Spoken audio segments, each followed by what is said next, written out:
everyone, it's Rachel Wolfson here at Consensus 2024 in Austin, Texas, and I'm so excited to be interviewing the one and only David Schwartz. He is the CTO of Ripple. He needs no introduction, so let's get right to the interview.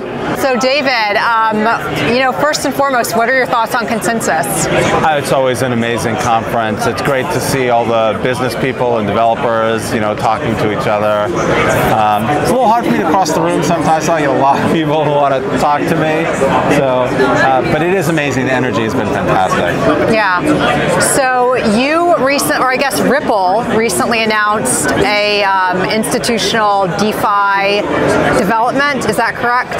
Yeah. It's kind of like our vision for how you can have institutions that have regulatory compliance issues that can operate on decentralized blockchains that are censorship resistant and have no governance functions. They can still meet their regulatory compliance objectives and not be islands that can't interoperate with like real DeFi ecosystems where there's people who may have anonymous accounts or they may be unbanked or not.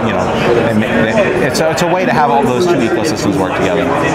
Okay, can you explain a little bit more about what the new developments are exactly?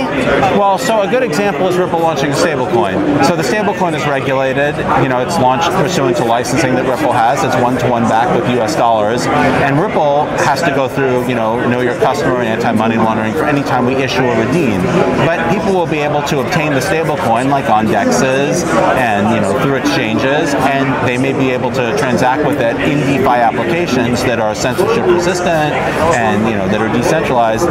And the vision is more products like that. So another example would be real-world asset tokenization, where these are regulatory compliant products that are securities on blockchains, but they can be used as collateral in DeFi protocols. So I might have Apple stock and someone is lending me money against that stock. And the stock is provided by a regulatory compliance system, but the lending system is a DeFi application. So it's this idea of bridging regulatory compliant institutional use cases with these DeFi use cases that can't really be tied to a jurisdiction, can't really be tied to those strict regulatory compliance policies in ways that all work together on a public blockchain like MEXC. So are any institutions utilizing this just yet?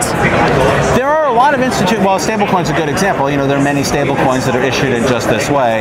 There are a lot of tokenized securities today that are available. There's like tokenized U.S. Treasuries. There are some companies working. Zonix, for example, one of our partners, is working on tokenizing real-world assets. So it's happening. It's happening gradually. When you say tokenizing real-world assets, can you be a little bit more specific? Are there specific assets that Ripple is focusing on when it comes to tokenization? Well, obviously, the stablecoin tokenized is a U.S. dollar, which is a real-world asset, right? There'll be treasuries, or there'll be like literal U.S. dollars one-for-one backing it.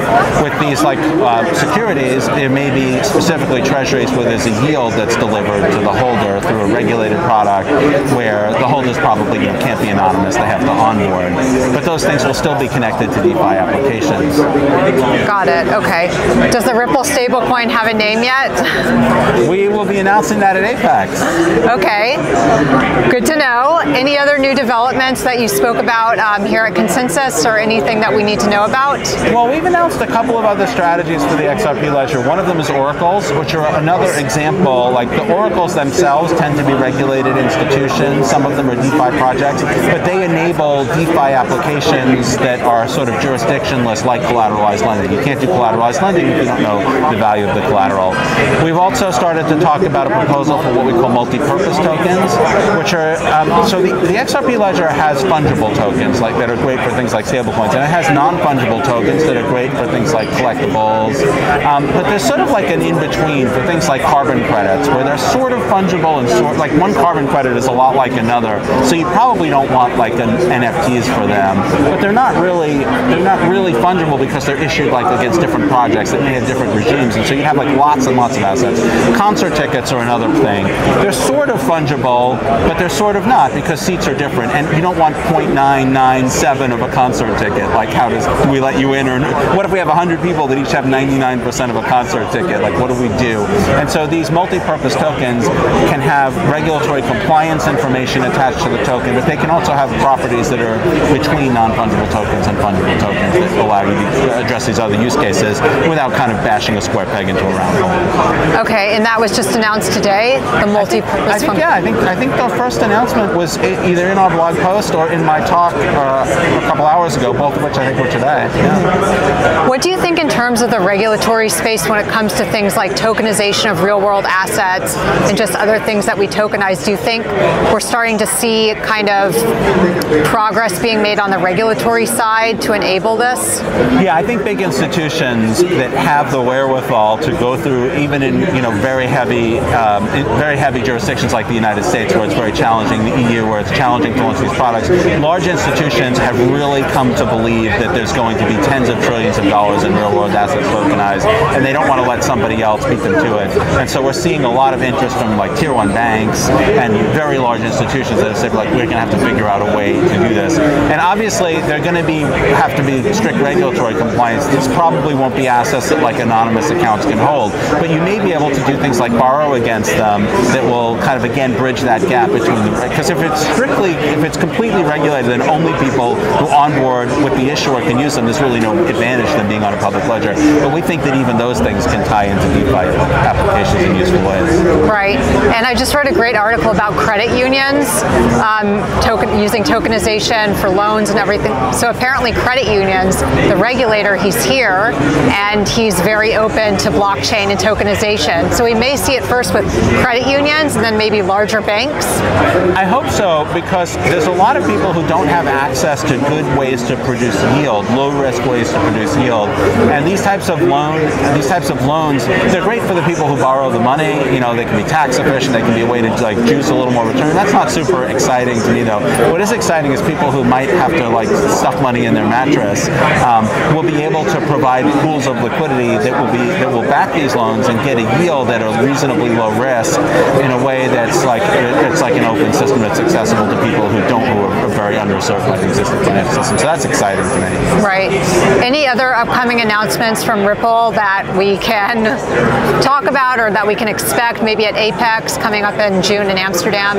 So we have a whole bunch of announcements planned for Apex, including announcements around the stablecoin partnerships, but they'll fire me if I tell you anything. Sorry. Okay, so we'll just have to wait.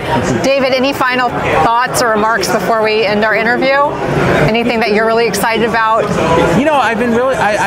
I'm unreasonably excited about the automated market maker feature, just because that's something that's near and dear to my heart, because I've been working on trading algorithms and volatility harvesting and those kinds of things for a long time. It's exciting, to see those things happen. And I'm also excited to share what I think is a coherent vision for how we can grow. Like if you look at how the internet grew, there was institutional adoption, there was government and military adoption, and that went hand in hand with sort of bottom-up adoption to make a compelling ecosystem. And I think like this vision to do that with blockchain, is just really exciting. There's been a lot of people working on the sort of bottom-up growth for a long time, but that really only appeals to people who are technologists, who are really willing to get their hands dirty in the tech.